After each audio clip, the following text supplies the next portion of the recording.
عجله نکن. همچنین.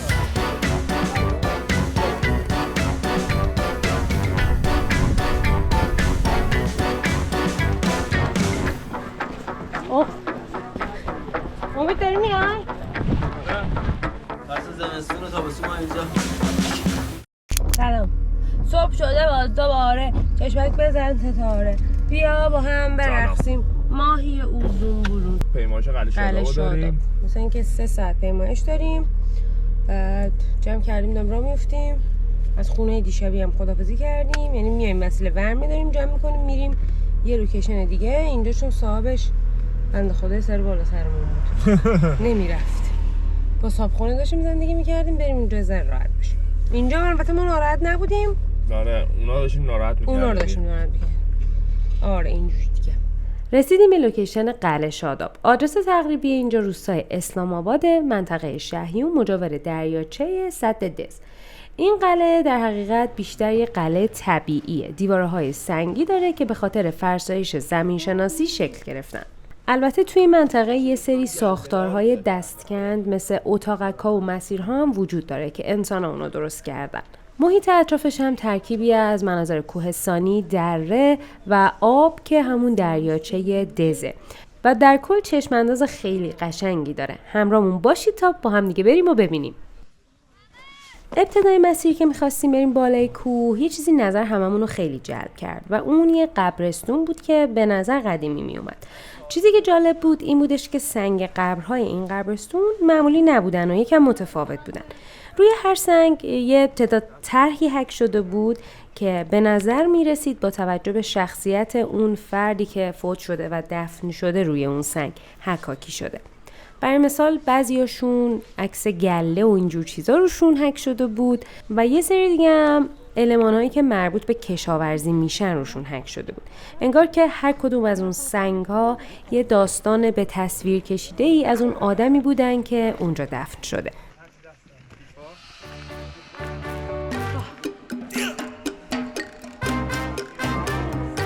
عجله نکن.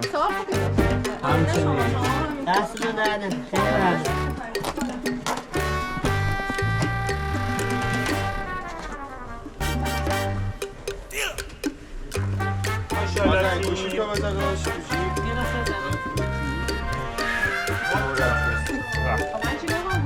این مسیری که میبینید یعنی دشمن گو میخورده اینجا اینجا بیاد اینجا شبیه ارو علقا میومد.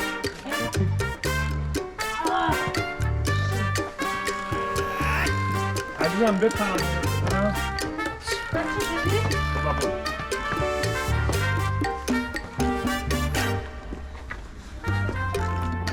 باکه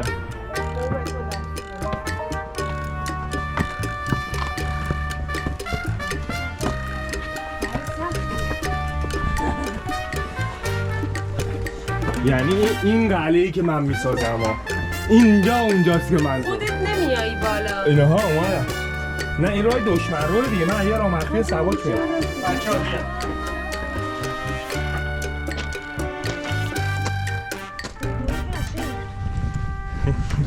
راه رفت و راه برگشت نیست. چی میگن از اونا؟ نه برگشتنی رو نمیتونی.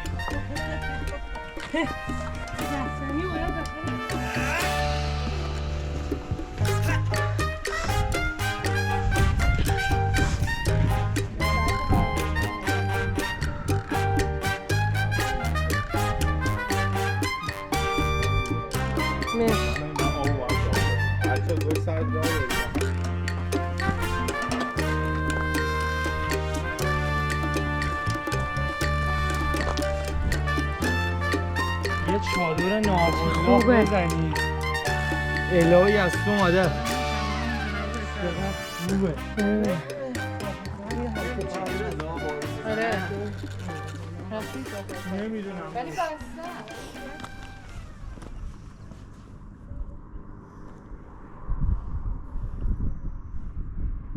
ویوش اینجا ها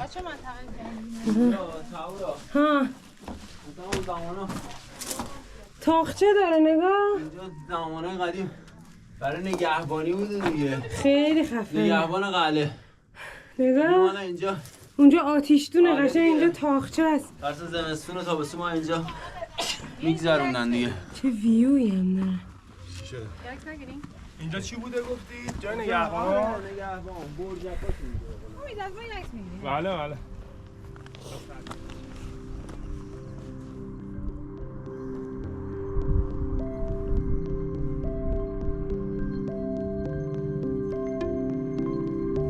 آره کاملا میاد.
زیرش سد دیگه، خود دیواره این سد دیگه.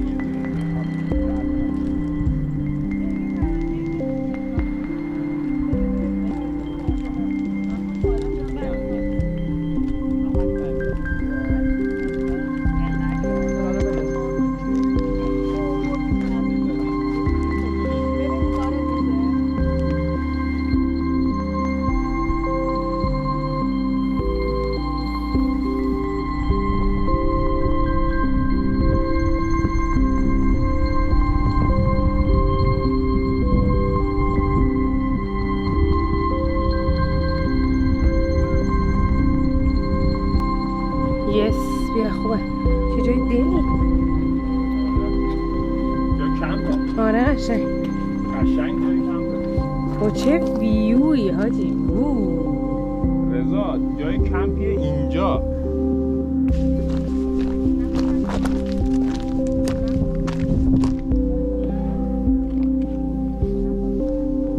جانم.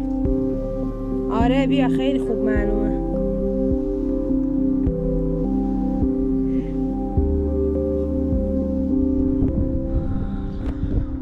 در منطقه قلعه شاداب هستیم، بالای روستای پامنار و اسلام آباد دسفول خوزستان. الان دقیقاً این لوکیشنی که دارم فیلم رو میگیرم و این خطی که شما ملاحظه میفرمایید تاج سد دز هستش که از بعد از سد دیگه رودخونه خروشان شروع میشه و میره واسه اون منطقه چالکندی و علی کله و ادامه ماجرا. این عظمتی که شما میبینید تماما دریا و سد دز هستش.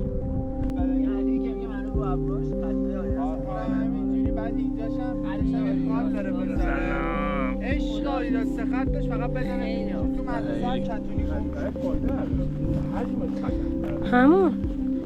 همونو میگم منم. من از این فکر رو جذاب نیست بخوایم خیلی حال کنیم. نه چیز ببین نه، ولی واقعا تخچو بعد بارونش هم یعنی یه نمه هم بزنه آبشار نباشم خوشگل بود. ارتفاعی که تو توش وایسادی و داری دره رو میبینی. اینم همون حکمو داره دیگه. یارو میگه مثلا من اینجا اومدم حال کنم تنهایی، یعنی اینجا مال منه. آره من همین حرفش هرسم گرفت جوابشو دادم دیگه. بگنه ببینید چی گفته؟ طبیعی، عود طبیعی.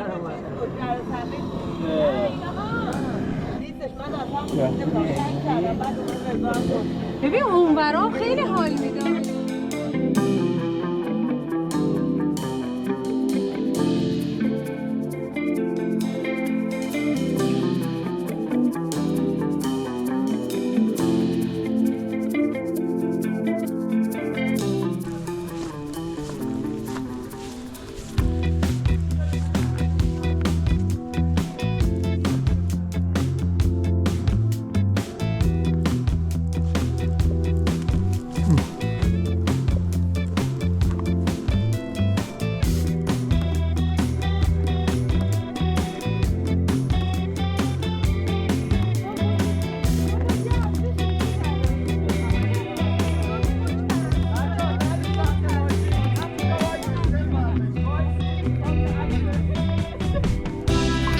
صبح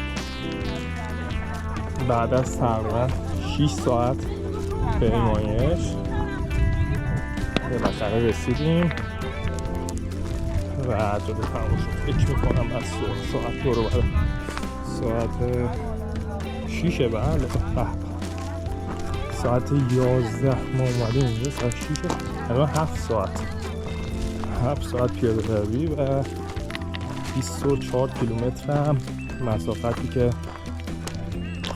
برید تا تیغه و برگردید. فقط توی این 7 ساعت ما عملا همش نرفتیم. فکر میکنم 2 بار رفتنه نشستیم تو راه، یه بار نشستیم تغذیه کردیم، یه بار هم استراحت کردیم و 2 بار هم برگشتنه که حالا طولانی تر بود دیگه. خب ما برگشتیم و اومدیم یه اقامتگاه جدید و حقمونه دیگه واقعا یکم استراحت کنیم. بعد اون همه راه رفتن و کوهنوردی الان فقط یه چای داغ، استراحت و یه غذای خوشمزه میچسبه. اینجا هم فضاییه که قراره توش بمونیم. اگه اومدید دسفول و دنبال یه اقامتگاهی میگشتید که هم غذای خوشمزه داشته باشه هم محیط داخلش ترتمیز و خوب باشه، حتما به اینجا سر بزنید.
دو تا جلو این شکلی عادت داریم به نشستن خیلی راحت تره.